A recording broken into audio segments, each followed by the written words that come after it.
नमस्कार, मैं राहुल फाटे। ज्ञान योग पूजा ऑथेंटिक्स में आप सभी का मनःपूर्वक स्वागत है। अलग अलग पूजा सामग्री के बारे में जब हम बात करते हैं ऑथेंटिकली, तो आज हम आपको और भी एक अलग द्रव्य के बारे में बताने वाले हैं जिसे कहते हैं मुखमंगल। अत्यंत वैल्यूएबल ऐसा ये इंग्रेडिएंट है जो पूजा में ही इस्तेमाल होता है। और आपको पता होगा कि अभिषेक पूजा के पहले भगवान को कुछ कराते हैं तो पद प्रक्षालन, हस्त प्रक्षालन और मुख प्रक्षालन। प्रक्षालन यानी कि धोना।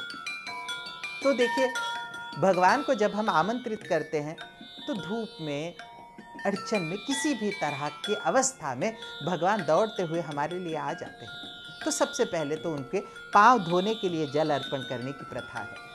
और ये पांव धोने के लिए जो जल अर्पण किया जाता है उसमें मिलाया जाता है दशगंध। दशगंध मिश्रित जल से भगवान के हाथ पांव धोए जाते हैं। और उसके बाद सबसे इंपॉर्टेंट कुछ होता है तो मुख प्रक्षालन यानी कि मुंह धोना। और जब भगवान का मुख धोने की बात होती है, मुंह धोने की बात होती है, तो सिंपल सादा जल इस्तेमाल नहीं होता। तो इस पानी में मिलाया जाता है सुगंधित ऐसे तत्वों का मिक्सचर जो खाने के लिए भी इस्तेमाल होते हैं।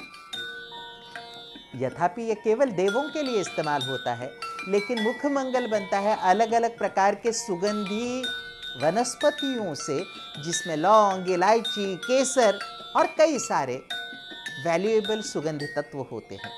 ये तत्वों का पाउडर तैयार किया जाता है। और जब आप पूजा के लिए बैठते हैं तो एक लोटा भर के पानी में एक चुटकी भर के मुखमंगल मिलाकर रखिए। इसे हम कहते हैं देव तीर्थ। भगवान के मुख प्रक्षालन के लिए और उनकी पूजा के लिए इसी जल का इस्तेमाल होना चाहिए। और एक बहुत इंपॉर्टेंट बात हम आपको बताना चाहते हैं कि इसके साथ जब भी आप कलश पूजन करते हैं और कलश का जल प्रोक्षण करते हैं घर में पवित्रता के लिए, तो कलश जल में निश्चित मुखमंगल मिलाइए। हमें इससे आपके घर की पवित्रता में 4 चांद लगेंगे। तो जब भी आप पूजा करते हैं, देव तीर्थ की बात करते हैं, तो तीर्थों में जो मिलाया जाता है उसे कहते हैं मुखमंगल।